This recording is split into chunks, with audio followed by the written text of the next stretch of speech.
charla que estaba esta mañana. También quiero saludar a mi amiga María Antonia García de León y a Luis y a su amiga, que han venido también desde Madrid, aprovechando que hay un puente, claro. Yo creí que venían en moto, pero no, vienen de AVE. Y a todos vosotros, ¿no?, que habéis dedicado un tiempo de vuestro sábado a participar en esta jornada sobre el Día Mundial de la Filosofía y buscar algunos caminos para conocer qué es la filosofía, qué es lo que pretende UNESCO al animarnos a las entidades que nos dedicamos al humanismo y a la cultura, pues a difundir lo que es la filosofía como una buena metodología para ser más libres y más buenos. Y como hemos elegido la temática del mundo simbólico, pues y lo estamos viendo como siempre hacemos en estas jornadas desde distintas perspectivas, pues yo como no estaba muy segura de que tuviéramos claro algunos conceptos, he encontrado este título que viene a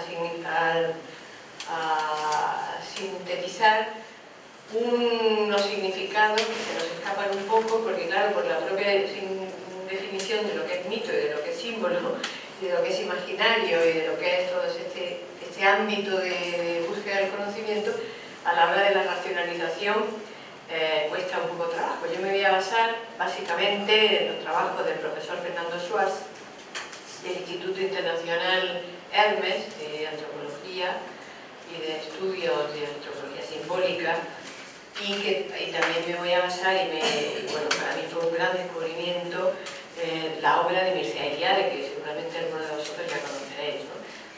Y creo que es oportuno y creo que es interesante que traigamos a colación estos conceptos de una manera un poco directa y que luego lo traslademos también un poco siguiendo la metodología de Pascual Casaño de esta mañana, un poco primero la teoría y luego así vamos a ver cómo aplicamos el tema de los mitos a nuestra cultura, a nuestra sociedad.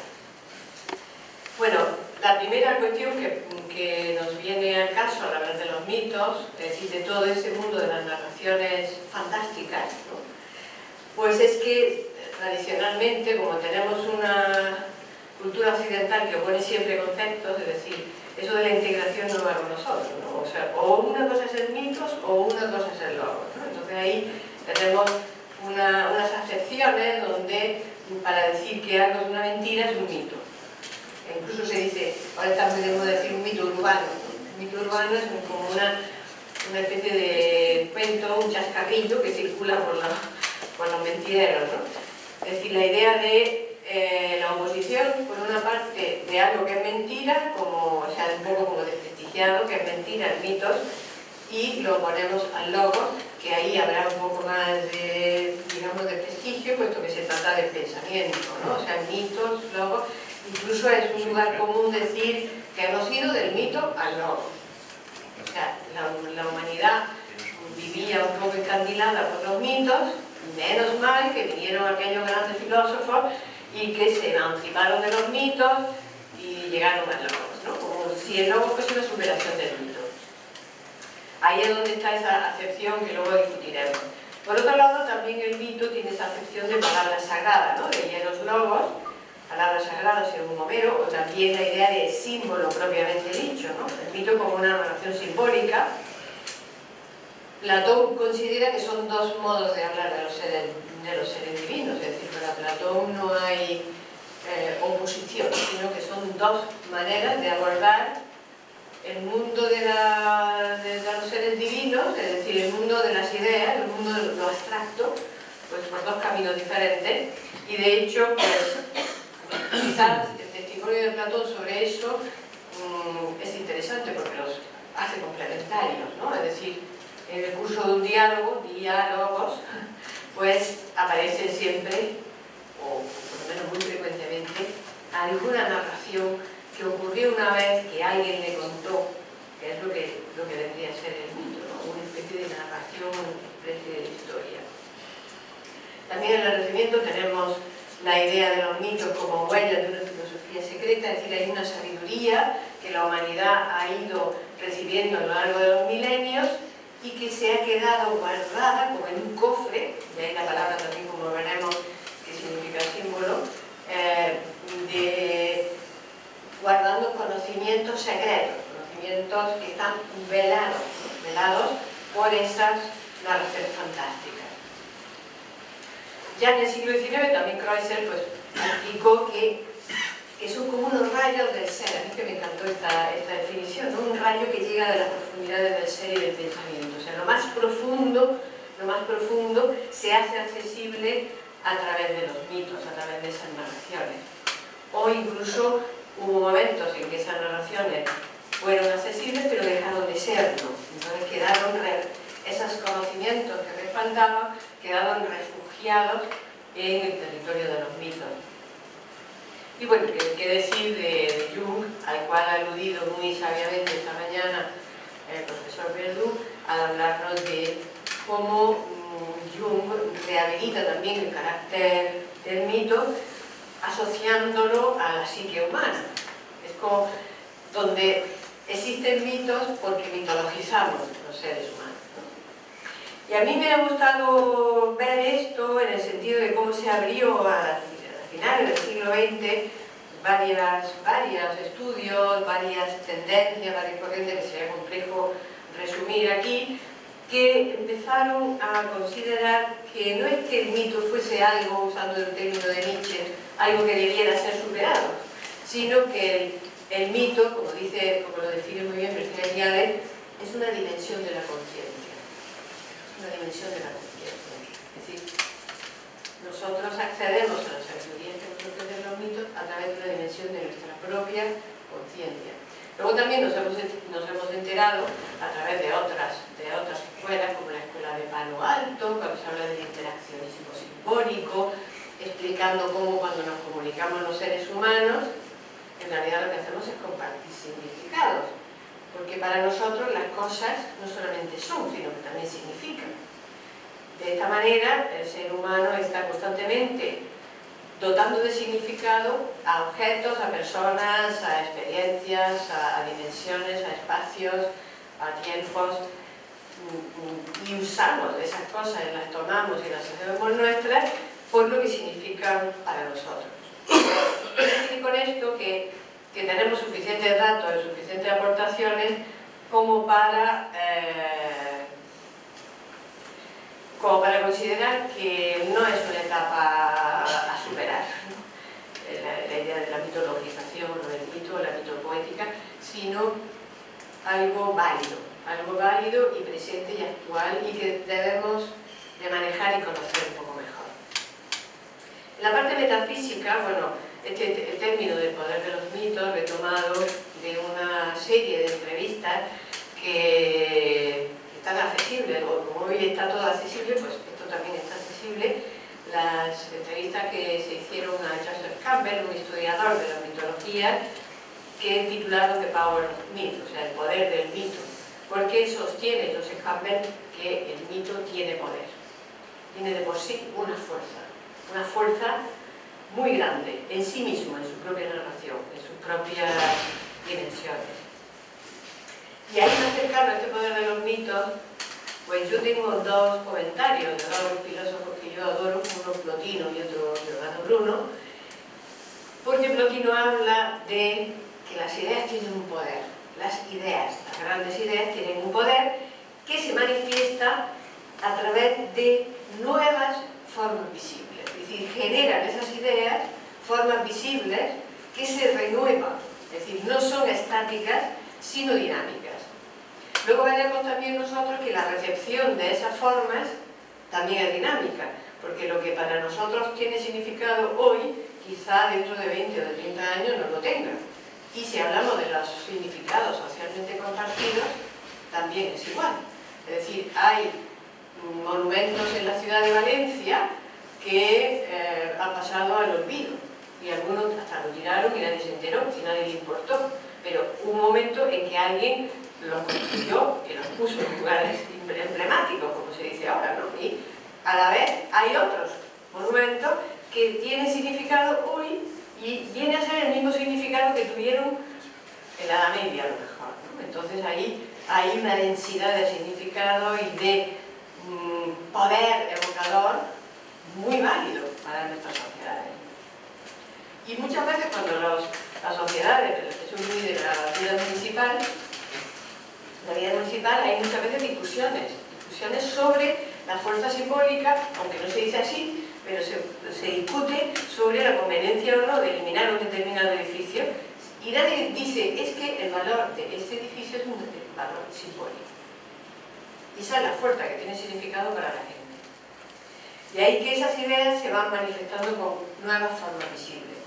Y luego también Bruno hace referencia al ojo de la imaginación, es decir, es como si fuese el órgano, entre comillas, el órgano que nosotros tenemos para desenvolvernos en el ámbito de los símbolos y de los mitos, y el que es el de la imaginación. Y dice, además, algo muy importante sobre qué hace la imaginación. La imaginación, dice, establece vínculos entre las cosas, establece relaciones, asocia ideas, establece analogías, y haciendo eso construye ese ojo de la imaginación, construye su propio mundo. O sea, la imaginación hace esas relaciones y construye un nuevo mundo, que es el mundo imaginario. Es decir, el mundo de Pinocho, que veíamos esta mañana. Los que han llegado tarde esta tarde, esto es una clave secreta. Creo que hemos estado viendo esta mañana que el valor interesante que tiene la historia de Pinocho, como un cuento popular, pero que encierra unos significados muy profundos, súper profundos, que son comparables con muchos mitos de antiguas civilizaciones. A mí me ha quedado un poco la inquietud de saber si el autor de la historia de Pinocho era realmente consciente de eso o lo hizo espontáneamente. Para eso tengo el ejemplo de Joseph Campbell, que es uno de los grandes realizadores del papel de los mitos, y dice Joseph Campbell con un lenguaje ya del siglo XX que los símbolos tocan y liberan centros profundos de motivación. Dice, activa a los cultos y a los incultos, es decir, a los que conocen los símbolos y a los que no, a las masas y a las civilizaciones. Entonces está la anécdota, que lo vamos a publicar en el próximo número de la revista Esfinge, que va a estar un poco dedicado a Star Wars, la Guerra de la Galaxia, como la epopeya del siglo XX, del siglo XXI. Y hay la anécdota famosa de cuando un amigo común pues le sugiere a George Lucas que asista a una conferencia que está dando Joseph Campbell, creo que sobre no era sobre el tema en concreto sobre el mito, era un tema de su especialidad, porque era un gran experto en antiguas civilizaciones, incluso los indios americanos, etc. Entonces en esa conferencia, bueno, asiste allí George Lucas, alguien al terminar se lo presenta a Joseph Campbell, y Lucas había escrito y rodado ya las 3 primeras películas de la Guerra de la Galaxia. Entonces, bueno, así la conversación fue más o menos, y le invitó, así por cortesía, pues le invitó a Joseph Campbell a que viera esa película. Entonces quedaron dice, sí, yo la quiero ver, pero todas seguidas, desde la primera a la tercera. Y se fue allí a su rancho, lo invitó, fueron otros varios, estaba también el compositor, pero no recuerdo su nombre, el compositor de la música de Williams, ¿no? de la Guerra de la Galaxia, que es fantástica. Pues fueron allí y cuando terminó de ver el visionado, todos miraban a ver qué va a decir. Y entonces dijo Joseph Campbell, creí que el arte moderno había acabado ya con Picasso, con Porti, etc. Pero ya veo que el cine también es arte moderno. Pues vale. ¿Qué quiere decir esto? ¿Le ha gustado a usted la Guerra de la Galaxia o no? Total, que entonces hizo una serie de reflexiones diciendo que Lucas había conseguido contar la historia, un mito sobre la visión del universo del siglo XX, final del siglo XX. O sea, que había construido un mito. Y es muy divertido porque el compositor dijo, ¿sabes tú que nosotros creíamos que habíamos hecho una película para comer palomitas los sábados por la tarde? y sin embargo hemos escrito el mito del hombre contemporáneo, ¿no? Es decir que eso es un comentario interesante de hasta qué punto ellos no eran del todo conscientes de que esto era así, porque personalmente yo pensaba que habían escrito a la limón los guiones. Yo tenía en mi mito particular, había construido una narración inventada por mí, evidentemente, de que Lucas y Campbell pues, se habían sentado allí, pues vamos a hacer una historia de esta manera, de esta otra, el mito del héroe, ¿no? El héroe de las 1000 caras, como el libro que publicó Joseph Campbell. Pero no fue así. Él mismo se quedó sorprendido de lo que había hecho sin saberlo George Lucas, es decir, que había surgido de las profundidades de su alma, de su psique, había surgido aquella historia, ¿no? Lo cual tiene hasta más valor para confirmar lo que ella pensaba, ¿no? de esa liberación de los centros profundos y de aquello que había hecho Jung, cuya obra sí conocía. A partir de entonces se hicieron muy amigos y Lucas le ayudó mucho a difundir sus investigaciones y sus ideas sobre el mundo.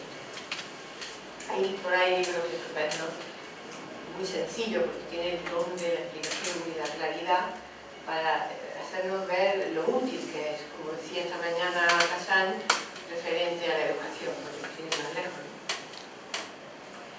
Bueno, pues entonces vamos a seguir nosotros con nuestras teorías sobre los mitos y sobre lo que todo este pensamiento simbólico nos trae como elementos para estudiar y analizar.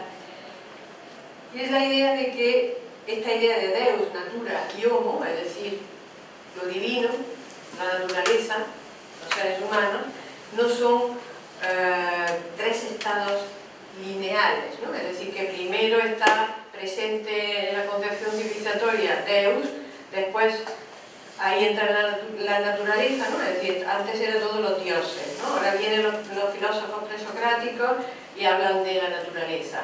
Y luego vienen los otros filósofos post-socráticos y ya es el ser humano. No son en realidad tres estados, son tres ámbitos donde se desenvuelve la vida de la civilización. Esa es la primera idea que podemos entender. Y luego también hay, en términos de oposición, algo que me interesaba aclarar, y como tenemos que poner también, porque está en el título, lo sagrado y lo profano, es que lo sagrado y lo profano son como dos términos que nos remiten a esto de lo que estamos hablando. Es decir, estas dimensiones de la conciencia, también pensadas en términos de oposición, pues podríamos considerar que lo profano agrede a lo sagrado, o lo sagrado quiere imponerse sobre lo profano. Y en realidad son elementos también dinámicos.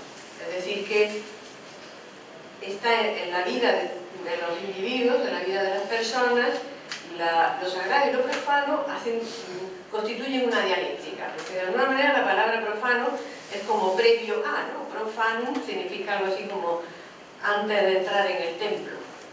Y entonces lo sagrado pues remite a algo como protegido, interno, a salvo de ciertas influencias, algo que está muy relacionado con una manifestación de otra dimensión, otra, que se hace visible, que se manifiesta. Por lo tanto, ahí, según nosotros nos vayamos pensando en nuestras posiciones, en lo que somos nosotros mismos con respecto a los demás y con respecto al cosmos o al mundo, así van esa dinámica de lo sagrado y lo profano intercambiándose, complementándose o uno ganando al otro. Yo creo que ahora, por ejemplo, en nuestras sociedades actuales no está tan presente la dimensión de lo sagrado, ¿no? Es decir, un poco esto, como que negamos, en teoría, pero luego en la realidad, como simbolizamos y como sacralizamos, pues ante una desacralización de unos elementos hay una sacralización de otros elementos, porque no podemos hacer otra cosa más que esa. De ahí que estos conceptos no son no son opuestos sino complementarios. Eso es lo primero que quiero aclarar. En cuanto, para aclarar un poco más todavía lo que es lo profano, pues profano es lo de todos los días, podríamos decir, ¿no? Es decir, estamos nosotros aquí, nosotros observamos el mundo, nosotros sacamos nuestras conclusiones, nosotros somos seres humanos que interpretamos el mundo. Ahora bien, eso no es suficiente a veces para nuestro conocimiento, por eso echamos mano del concepto de lo sagrado, que es una estructura de nuestra conciencia, no un momento de la historia, donde hay una capacidad para percibir ciertas dimensiones sutiles, superiores a los ámbitos humanos individuales de la vida cotidiana, podríamos decir, para abreviar, ¿no? Entonces ahí le permite, la dimensión de lo sagrado permite a la conciencia un cambio de plano, es decir, podemos estar contemplando un amanecer y bueno, pues es un amanecer que pasa todos los días, se levanta el sol, ahí está el mar, qué bonito, ¿no? Pero ese acto de contemplación de ese amanecer, de ese sol que se eleva, le conferimos, mediante a lo sagrado, mediante esa dimensión de la conciencia nuestra, le conferimos una serie de valores que se nos manifiestan en el momento de ver el amanecer. Yo no lo puedo explicar de otra manera más que así, y sé que me quedo un poco corta, pero bueno, como vuestra imaginación se hará una mano, pues creo que entendéis lo que estoy diciendo, ¿no? Y si alguien te pregunta qué has sentido, vas a decir, qué bonito. He sentido que me ha gustado mucho. ¿Te ha gustado el amanecer de hoy? Sí, claro. ¿Y qué más dices? ¿No? ¿Cómo puedes explicar que al ver el sol has visto el poder, un poder cósmico haciéndose presente? Pues si dices eso, el otro te va a decir, ¿pero tú estás bien? ¿Que has desayunado? O puedes decir, he notado la fuerza del poder de nuestro universo. Y los demás, ¿por qué no? Como dicen los franceses, ¿por qué no? Es decir, nos quedamos cortos, ¿no? Nos quedamos cortos, y lo mejor es muchas veces pues no decir nada. Así nadie nos cuestiona. Entonces por eso estamos hablando que gracias a descubrir esta dimensión nos estamos dando cuenta que hay estado de conciencia, ahora decimos estado modificado, ¿no? Que queda como muy neutro. Pues es decir, hay una posibilidad de trascender el plano de la conciencia cotidiana y relacionar otras dimensiones, otros niveles que sobrepasan nuestros propios límites internos. Es decir, es que muchas veces, ahí ahora veremos el caso de cuando lo sagrado se manifiesta, que entonces el individuo se siente desbordado. Es decir, no se lo esperaba, es decir, hay una manifestación de eso sagrado, de la naturaleza, que le impacta, ¿no? Que no sabe cómo encuadrarla en su psiquismo habitual. Y por eso decimos que ahí es cuando se manifiesta, ¿no? Cuando vivimos, cuando esas experiencias que nos hacen trascender nuestra vida de todos los días y nuestras experiencias individuales, pues ahí es donde conocemos la experiencia de lo sagrado, que es como le llama Mircea Eliade. Mircea Eliade habla también del homo religiosus y el homo simbólicus, ¿no? Porque estemos hablando de homo religioso o estemos hablando de lo sagrado, no estamos hablando de una determinada religión. Y sí, y también una determinada religión, pero es como una manera de abordar las realidades trascendentes que, bueno, que incluso corresponde a todas las posibles formas religiosas, ¿no? Pero que es independiente de esas formas religiosas.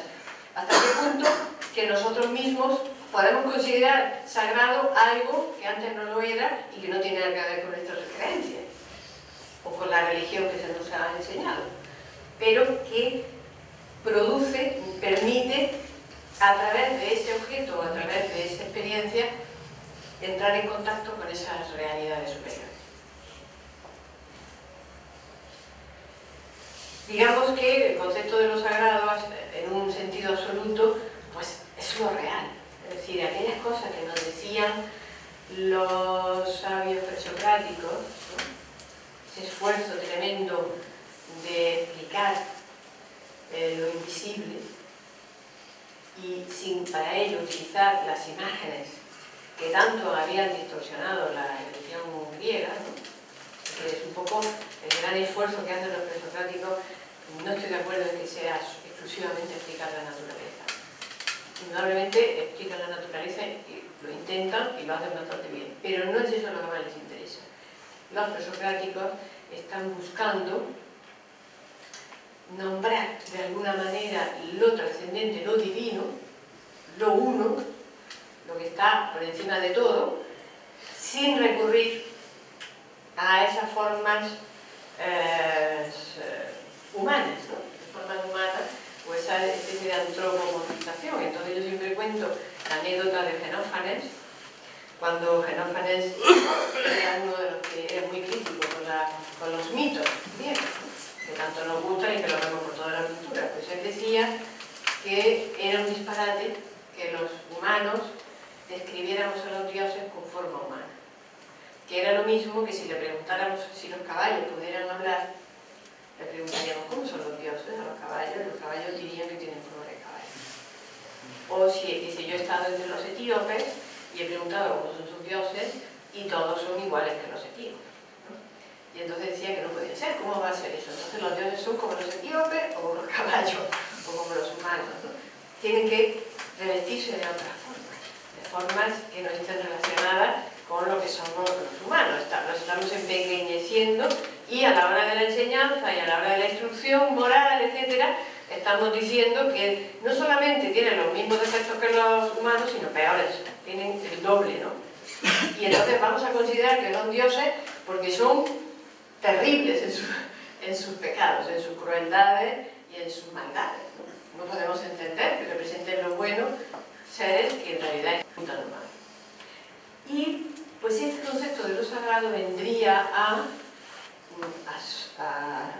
particularizarlo, ¿no? De ahí que ese esfuerzo de un Empédocles o de un Parménides contando la vida de la verdad y relacionándola con un caso que las yeguas tiran hacia arriba, hacia donde están las puertas, cuyas llaves se abren para que vea la diosa de la justicia, es decir, esa historia tan bella, tan poética, por otra parte, era un poeta desde luego Parménides, pues ese lenguaje, al final siente uno que sí, que hay algo ahí, ¿no? Es decir, está hablando de un plano donde habita la verdad, la justicia, los arquetipos, aquellos grandes ideales, y no ha tenido que recurrir a las formas humanas, aunque habla de un carro, habla de una yegua y habla de una doncella que le guía. Pero cuando está allí, cuando ha llegado a ese templo, que se abren las puertas, que esa doncella tenía en sus manos, no dice lo que ve. De hecho, nunca se podía decir. Cuando entraban en el Eleusis tampoco hablaban no podían hablar de lo que habían visto. Hay algo secreto en la manifestación de lo sagrado, entonces. Entonces, por eso estamos diciendo que ¿qué es lo que dicen estos presocráticos? Eso es lo real. Eso es lo real. Todo lo demás son sensaciones que muchas veces cambian, ¿no? De unos al otros, subjetivismos, etcétera, etcétera. Pero vamos a pensar que hay algo que es real, algo que es verdadero, ¿no? Pues va a estar en esa dimensión de lo sagrado.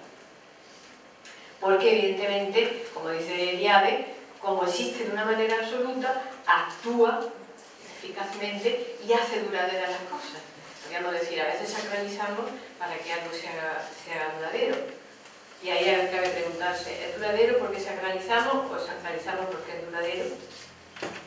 Y otra vez la mente se queda ahí sin saber. Pero lo que sí sabemos en el interior es que es sagrado. Y bueno, aquí vemos el concepto estamos relacionando también conceptos porque todas estas son inherentes para que entendamos este fenómeno. La hierofanía significa la manifestación de aquello que es sagrado. La manifestación de algo que es diferente, de una realidad que no es de este mundo. ¿Y se manifiesta dónde? Se manifiesta en objetos que sí son de este mundo. O en historias que son de personajes conocidos por todos.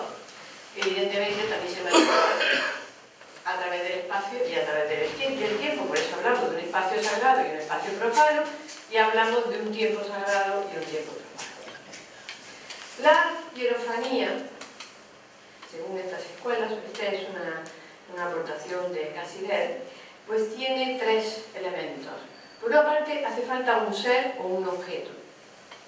Hace falta también una realidad invisible, es decir, algo inefable, que no se puede describir del todo, que no se puede ver con los ojos físicos.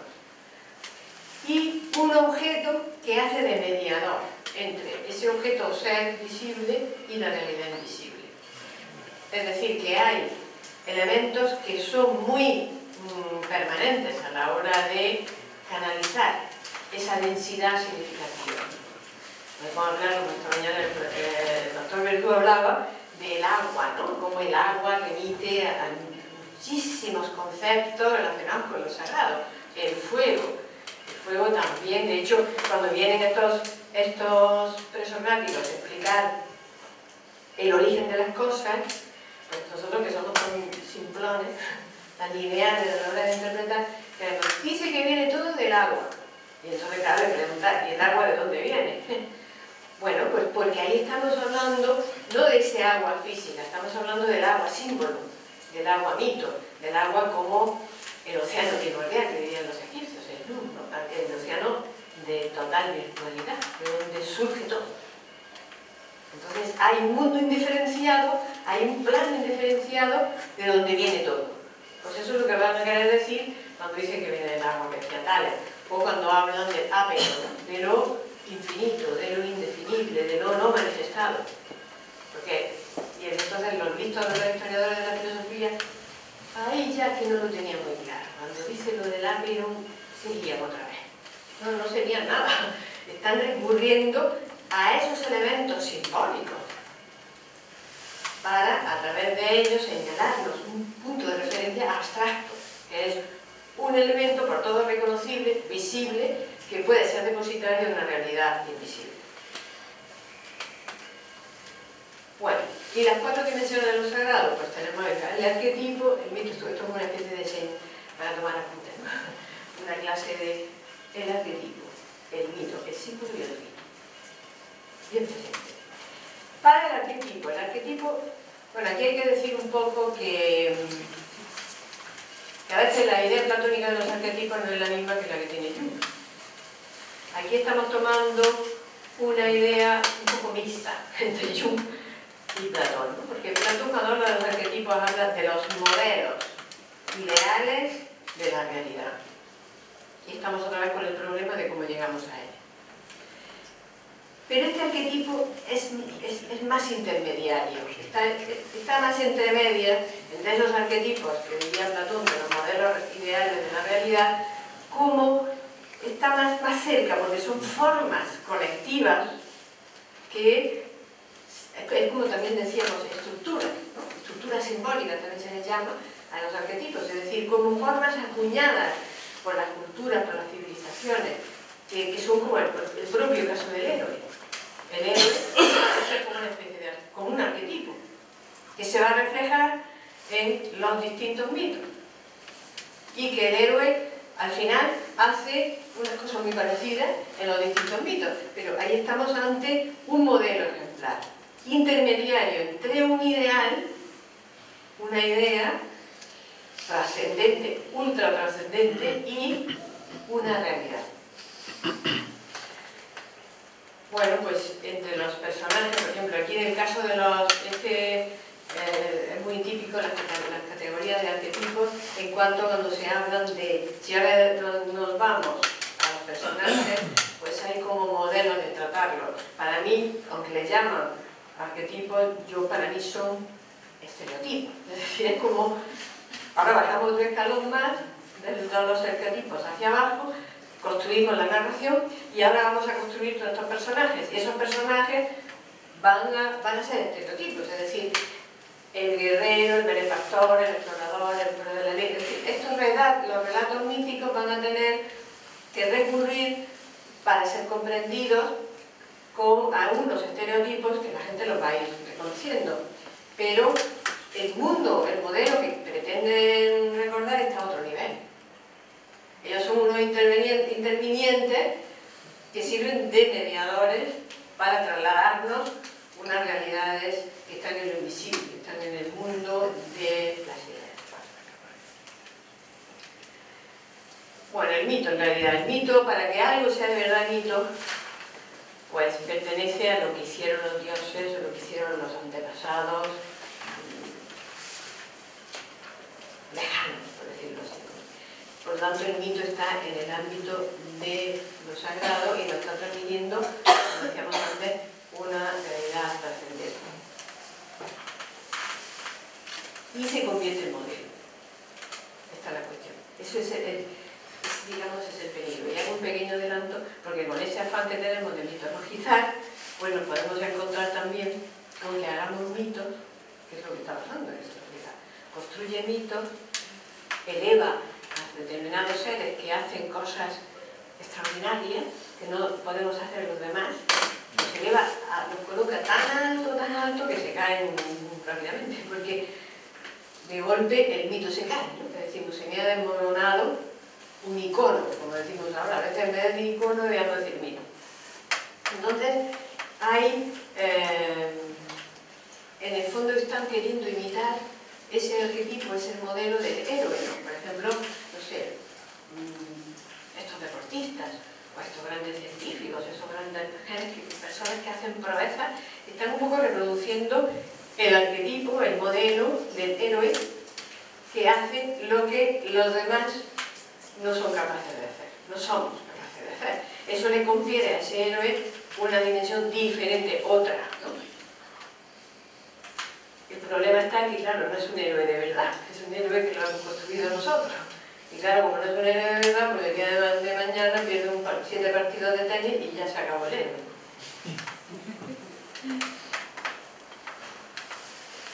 En cuanto al símbolo, pues estamos hablando de una palabra que viene remite a reunir, a volver a juntar, aquello que transporta algo, ¿no?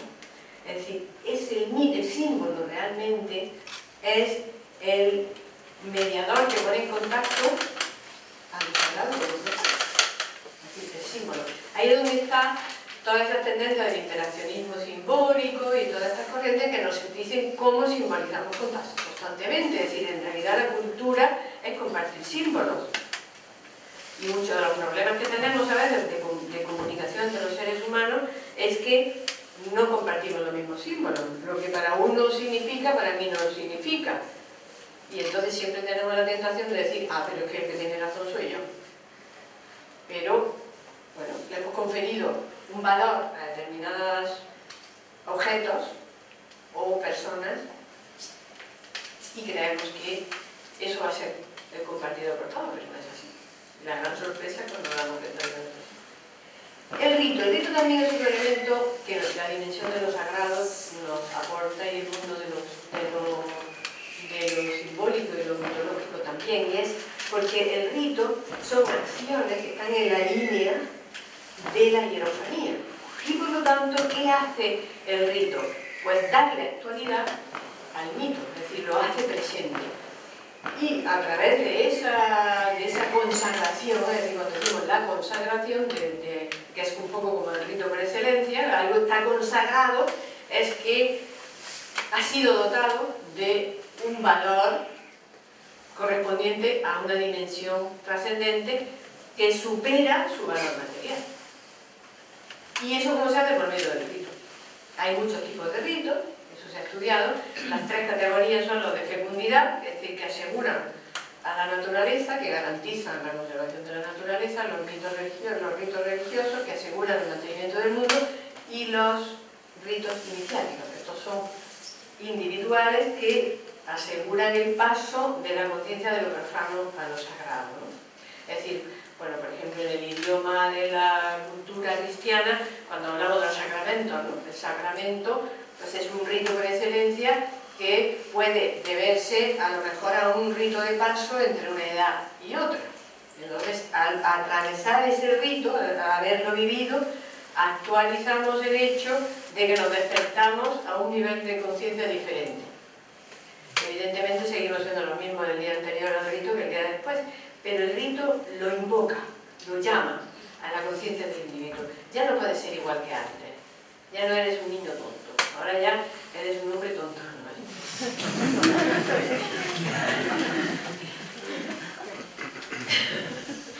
Bueno, entonces, que reírse también. ¿Y qué es lo que trabaja? Es decir, ¿cuál es nuestro órgano? Ya lo hemos apuntado un poco al hablar del ojo de la imaginación, ¿no? Esa imaginación simbólica. Y yo ahí, pues como tengo mis debilidades o mis fortalezas, y una de ellas es Proclo, que es uno de los maestros neoplatónicos más grandes y más sabios, pues nos habla, dice dos cosas muy buenas sobre la imaginación. Una que dice que es evidente que hay en el alma cierta potencia figurativa asimiladora de las cosas inferiores a las superiores y de las formas que resultan en composición hasta las más simples. Es decir, nuestra imaginación es esa potencia figurativa, es decir, es una potencia, un poder, el poder del mito, ¿no?, capaz de mirar de una manera diferente y ver cosas diferentes. Y el alma, cuando se ha convertido a sí misma, cosa también interesante, pero nos da una clave de cómo se desarrolla la imaginación, pues convirtiéndose a uno mismo, volviéndose hacia adentro. Dice, encuentra símbolos de los dioses en todas las cosas, incluso en la más pequeña, y a su través convierte cada una en familiar y afín y aliada de los dioses. Es decir, ve huellas de lo sagrado en torno al alrededor, ¿no? Y entonces se convierte la propia alma, a través de la imaginación, con aliada de esa dimensión superior. Fantástico. Os recomiendo mucho ese mapa. Claro, ahora quería yo entrar en la realidad, y en la realidad nuestra es una realidad desacralizada, es decir, hay una negación de lo sagrado, pues se habla ya de la crisis de lo sagrado, hay un rechazo a la trascendencia, ¿no? Eso es evidente. Esta mañana han salido algunas cosas relacionadas con la educación y cómo hay una reticencia, hay una gran reticencia en el mundo de la docencia para tratar elementos filosóficos. ¿Por qué? Porque se siente uno incómodo. ¿Qué filosofía? ¿Y esto de la filosofía qué es? Es una cosa así evanescente, ¿no? Mejor le explicamos a los niños cómo funciona un banco. Eso, por cierto, es lo que han hecho en el último cambio de los planes de estudio, que es impresionante. Es decir, han dejado la filosofía como materia optativa y han metido, no sé si optativa, espero que también, pero han puesto como optativa o como materia, eso ya no estoy segura, nociones de economía, que es una letra de cambio, que es un cheque, que es un talón, como se pide un crédito. Claro, una sociedad que hace eso se está poniendo de manifiesto que es lo que le interesa, ¿no? Hay un rechazo. Bueno, también hace poco, yo comentaba el otro día que había hay un experimento de enseñarle yoga a los niños pequeños en los colegios. No sé si habéis oído hablar del tema, y con muy buenos resultados, excelentes resultados. Pues ya ha habido el correspondiente asociación de papás y de mamás diciendo que eso es una cosa religiosa. ¿Cómo le va a enseñar a los niños el yoga? Primero, la ignorancia de llamarle yoga una cosa religiosa, y segundo, ese rechazo de lo trascendente, ¿no? Eso lleva al escepticismo o lleva al fanatismo, que es lo que pasa también cuando la filosofía falla, o lleva a no creer en nada, es decir, nada se puede conocer, nada.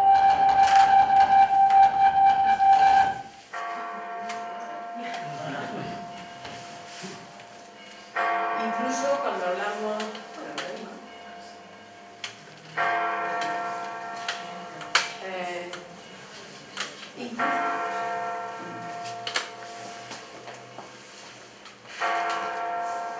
no le gusta mucho. Si llega a lo trascendente, yo te estoy animando a que busquemos la trascendencia, como pertenece al mundo de la técnica materialista, pues se niega lo trascendente y no me dejas rodear. Un poco de fantasmagoría. Pero estamos ante un proceso de desacralización, ciertamente. Tan desacralización que cuando queremos sacralizar algunos espacios tampoco quiere. No quiero poner ejemplos para no formar, para que no lo vea todo en mal rollo, pero creo que cada uno puede sacar unos cuantos de la vida cotidiana de cómo ni siquiera se sacraliza. O sea, no solamente se desacraliza, no solamente se niega la posibilidad, sino que cuando alguien quiere sacralizar algún espacio, algún territorio, algún espacio natural, tampoco. Pero sin embargo, no es completa la desacralización, esa es la buena noticia no nos rendimos los seres humanos, porque los seres humanos sacralizamos, necesitamos la dimensión de lo sagrado. Entonces, ¿qué hacemos? Camuflamos lo sagrado. Entonces, voy a poner algunos ejemplos. Esto es una idea del sagrado camuflado, una cosa nueva que está surgiendo en Francia. El profesor Schwartz, que lo ha diseñado un magnífico libro que se llama Lo sagrado camuflado. Y pone varios ejemplos y voy a sacar un par de ellos. ¿Y dónde está lo sagrado camuflado? Es decir, ¿dónde está ese mundo trascendente de símbolos y de mitos? ¿Dónde se está refugiando? Entonces pone el ejemplo de las marcas como máscaras, ¿no? Es decir, Joseph Campbell había hablado de las máscaras, el héroe de las 1000 caras. Pues entonces coge y, digamos, el inconsciente colectivo, el nuevo científico, pues usa el tema de las marcas. Las marcas como máscaras. De hecho, la noción de marca viene a estar relacionada con la noción de máscara. Por ejemplo, el tema de los logotipos, ¿no? El significado es tan fuerte que ya hay logotipos, no sé, por ejemplo, me estoy hablando ahora mismo de las zapatillas Nike. Ya ni siquiera ponen Nike.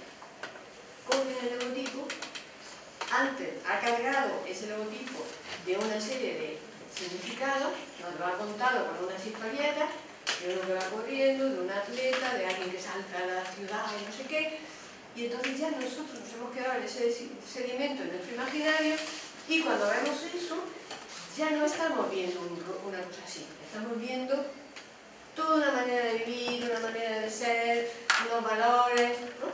Es decir, algo que está en el plano de los conceptos, no de los objetos, porque los objetos son unas zapatillas. Y llega un momento que uno se pone las zapatillas y es como si algo se manifestara.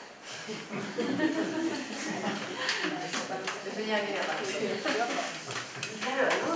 Pero la experiencia con otra marca tremenda es la fuerza que tiene Apple, ¿no? Apple ha trabajado muchísimo, bueno, ya desde sus orígenes, Apple ha trabajado con el tema de lo simbólico. Lo sabe completamente porque todos los iconos, toda la estructura de los sistemas operativos de Apple luego han sido copiados infinitamente y todo está basado en el mundo imaginario, el mundo simbólico.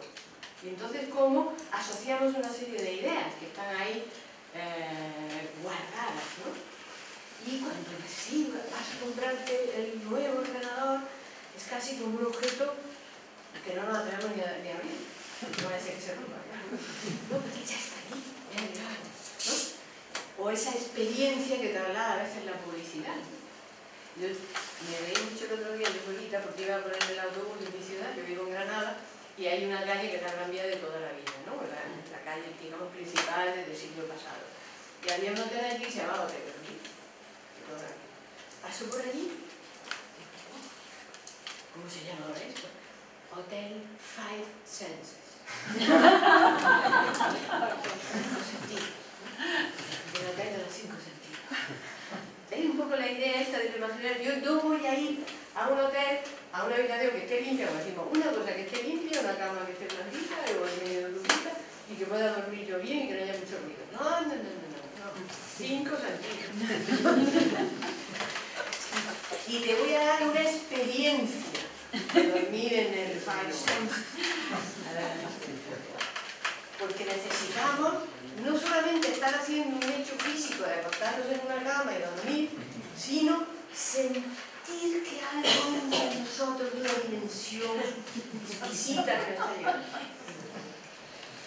Es verdad, se ritualiza, se ritualiza el consumo. Hay unos ritos ya establecidos. A los objetos le da un valor que no es el de la materia. Desde hace ya muchos años, yo con mis alumnos de comunicación, los pobrecitos, todos los años tienen que hacer un proyecto de fin de carrera, por eso digo los pobrecitos.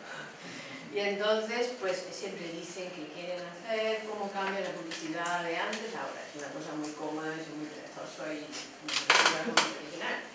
Digo, pero claro, tú ahora dices que van a cambiar, y eso lo van a demostrar, si eso está hiperdemostrado. Pero es que ellos se ponen las manos en la cabeza cuando realmente empiezan a comprobar cómo cambiaron los anuncios de los coches. Por ejemplo, cuando ellos nacieron a como están ahora, los de menos son no sé, ¿os acordáis? Elevalunas electrónicos, ¿no? O no sé qué suspensión de tal.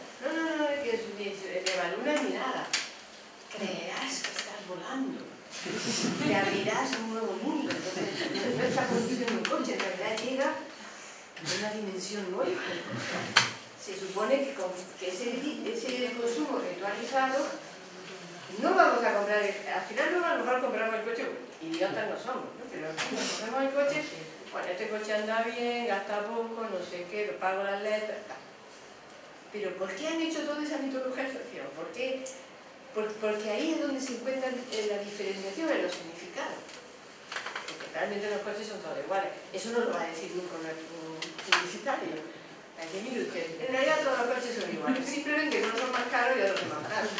Eso no lo van a decir en un anuncio. Van a decir que tú en realidad no compras un coche. Entras en un rito de iniciación, a un nuevo estado de vida.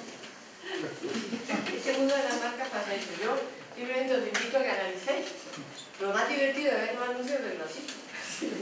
Esa simbolización. A veces se pasan bastante y claro, pues aquello forma ya el cachondeo padre, ¿no? ¿Me acordáis de uno de Coca-Cola hace unos años que lo quiso relacionar con la solidaridad y lo bueno que eran todo aquello y que bien, fíjate, los solidarios que son, pues la gente que ayuda a tal, la gente que ayuda a cual, y bien te iba diciendo pues la cantidad de Coca-Cola que se vendía en el mundo, y luego hicieron un contraanuncio donde decía, por cada botella de Coca-Cola se cortan no sé cuántos árboles, se contaminan no sé cuántos litros de agua, etc. O sea, a veces tanto rollo así simbolizador pues puede volverse en contra o no. Entonces ahí otro de los puntos de esta cuestión, el por qué las marcas se simbolizan, es porque también en el fondo, como hacen con los objetos que hemos dicho que se hacen duraderos, buscan también la duración, es decir, buscan entrar en un mercado no con esta campaña de ahora a ver cuántos coches vendo, sino generar una imagen de marca. ¿No? Es decir, que la gente cuando oye BMW se le representa todo ese universo mitológico. Otro elemento, otro ámbito donde se refleja también lo sagrado son con los símbolos y los ritos del poder, ¿no? Relacionados con la política y con el poder. Esto es muy interesante y hay unos estudios de mentalidades comparadas como a través de ciertos rituales llamados ciudadanos, llamados políticos, hay como una transmisión de valores, ¿no? Por ejemplo, Pedro Sánchez con una bandera española detrás. No habéis visto, es decir, cuando se presenta no sé qué, una de las campañas electorales, pone la bandera. No está diciendo él, somos patriotas de España, viva España, ni nada por el estilo, pero está ahí con el símbolo de la bandera que hoy por hoy sigue siendo un símbolo de poder que representa a toda la colectividad. Si no, ¿para qué hay guerra de banderas? ¿Y por qué se queman banderas y uno va con la bandera en las manifestaciones, etcétera, etcétera? Esa bandera no es lo que hay ahí, y es, como dicen algunos tontos, un trozo de tela. ¿Qué trozo de tela? Es un símbolo, es decir, representa a todo un estado de conciencia colectiva. O lo es incluso la densidad simbólica de los espacios urbanos, es decir, que no me toquen esta plaza, que no me toquen estos jardines. Ha habido remodelaciones urbanas, recuerdo yo una muy simpática en Islandia, que había una leyenda de que por esa carretera había unos bosques donde había leones. Y tenían que hacer una autopista. La gente se levantó en rebelión que por ahí no pasaba esa carretera, porque pasaban los ñomos. Si sabemos que es un sitio donde pasan los ñomos, pues no hicieron la carretera por ahí. O sea que son sociedades de una sensibilidad increíble, ¿no? Es decir, cómo se movilizaron para que no hubiera una carretera por un lugar donde la tradición de aquellos pueblos decía que los ñomos pasaban de un bosque a otro. Y entonces hicieron un recorrido, una vuelta para no dañar el paso de los ñomos. Pues ese tipo de, esto es una especie de cosa rara, pero existe el poder de los edificios públicos. Estos edificios públicos, por ejemplo, el tema, el mito de la democracia. Nosotros tenemos un sistema de Estado de Derecho que establece el sistema democrático, ¿no? Pero también la democracia se mitologiza. Y ahí ha habido analistas que han dicho que por qué se le ayuda tanto a Grecia, aparte de que está en frontera con una serie de países muy peligrosos, que también es verdad, pero también es porque allí nació la democracia. Y entonces tenemos que ayudarle a Grecia, por Dios bendito, ¿cómo la vamos a dejar que caiga si allí nació la democracia? Es decir, ese valor simbólico aparece, que luego los edificios representativos de las ciudades europeas todos reproducen el Partenón. ¿O no? Luego hacen una cosa así, digamos, lateral, así para ampliar, y eso ya no le pone ninguna forma de Partenón, pero ahí sigue estando el depósito de significado. Y por lo tanto, en estos aspectos y en estos lugares que van adquiriendo significado, pues se reflejan las identidades sociales, las identidades compartidas. En ese ámbito de esas identidades, que es un ámbito complejo, difícil de interpretar muchas veces, hoy en día se refugia lo simbólico, como también hemos puesto el ejemplo de los deportistas, de los star systems, es decir, de los grandes actores, los grandes cantantes, los futbolistas, que exploran absolutamente todo, que tienen todo el derecho de matarse a ganar dinero de una manera a veces ofensiva para una racionalidad, pero sobrepasan cualquier racionalidad, porque tienen algo que no tenemos los demás y entonces eso hay que premiarlo, ¿no? Y bueno, pues ¿cuál sería la propuesta? Ya para ir cerrando. Pues la propuesta sería primero tener presente esta dimensión de los sagrados, ¿no? Esta dimensión simbólica que integra nuestra propia vida. Y muchas veces, como bien veíamos esta mañana, con el profesor Casaña, a través de lo simbólico corregimos lo psíquico, la conducta, la manera de percibir el mundo, remitologizándolo. Y está haciendo mucha falta esos ejemplos, ¿no? esa identidad y por eso hasta los videojuegos están reproduciendo las peripecias de los héroes y de las pruebas que tienen que vivir los héroes. Y los niños cuando juegan a los videojuegos, pues son ellos los que van viviendo esas pruebas. Da un poco de penita que hayamos tenido que acabar ahí, ¿no? Es mucho más bello el tener un imaginario poblado de historias y de narraciones. Pero ya hemos visto que cuando llega el momento hay narraciones que surgen y que muchas, millones de personas se reconocen en ellas. Es decir, que lo simbólico y lo mitológico sigue vivo y es cuestión de salir de ahí. Y nada, muchas gracias.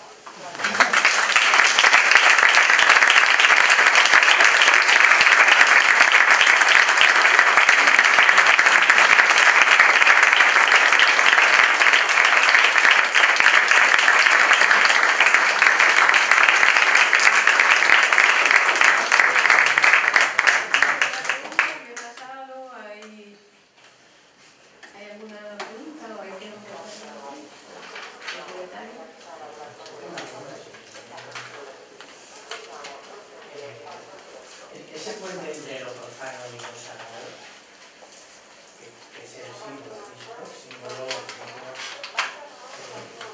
¿cómo podemos abrirlo un poquito más dentro de nosotros para que ese puente no sea cosa de una vez cada tanto, sino que podamos tener a mano ese puente, ¿no? Ese paso? Pues yo creo que lo mejor es primero saber que existe, ¿no? ¿Cómo puede verlo? Pues primero saber dónde está. Es decir, la primera cuestión es saber que existe esa dimensión de nuestra conciencia y reconociéndolo. O sea, tenemos que volver un poco sobre nosotros mismos. Y luego también está, tenemos gracias a Dios una gran tradición en las mitologías, ¿no? Es decir, vemos que eso fue lo que le pasó a Joseph Campbell, Joseph Campbell se fue a Londres a hacer la tesis sobre el mito del rey Arturo, y él había frecuentado el estudio de la cultura de los indios americanos. Y entonces encontró que los indios americanos tenían un mito parecido al de Arturo, y le quiso proponer a sus profesores que su tesis fuera de mitología comparada, oponer por un lado el mito del rey Arturo en Inglaterra y por otro lado el de los indios americanos. Le dijeron que no. Y bueno, dijo, pues ahí os quedáis, y se dedicó a las dos cosas, ¿no? Fue de la universidad. Entonces quiero decir que para esos profesores eso no era posible, para esos Campbell sí lo fue. Él continuó por ese camino y bueno, pues está rehabilitando esto. Y entonces una de las cosas que él propone es que los conozcamos, conocer esos mitos. Y conocer pues, las grandes epopeyas, conocer la Ilíada, conocer la Odisea. ¿Por qué la Ilíada y la Odisea todavía le decimos a nuestros alumnos de comunicación audiovisual que son unos guiones fantásticos? Que aprenden a escribir guiones leyendo Homero o al Quijote, ¿no? Pues porque estamos viviendo, porque son como estructuras narrativas arquetípicas que ellos han captado y por eso han pasado 3.700 años o con la de Gilgamesh y 4 versos de nada que han quedado en las tablillas esas perdidas uniformes, pues cuando lo leemos nos quedamos estupefactos. ¡Qué barbaridad! ¡Historia! Increíble, ¿no? Que no le aplicamos la racionalidad, simplemente nada más que esas palabras tienen poder en sí, ¿no? Entonces yo creo que lo mejor es acercarnos al poder de los mitos, que es lo que la propuesta de Campbell, ¿no? De conocerlos, conocer qué hacen con nosotros los mitos. Y es bueno, lo que hacen es bueno, no es malo. No sé si le contestar.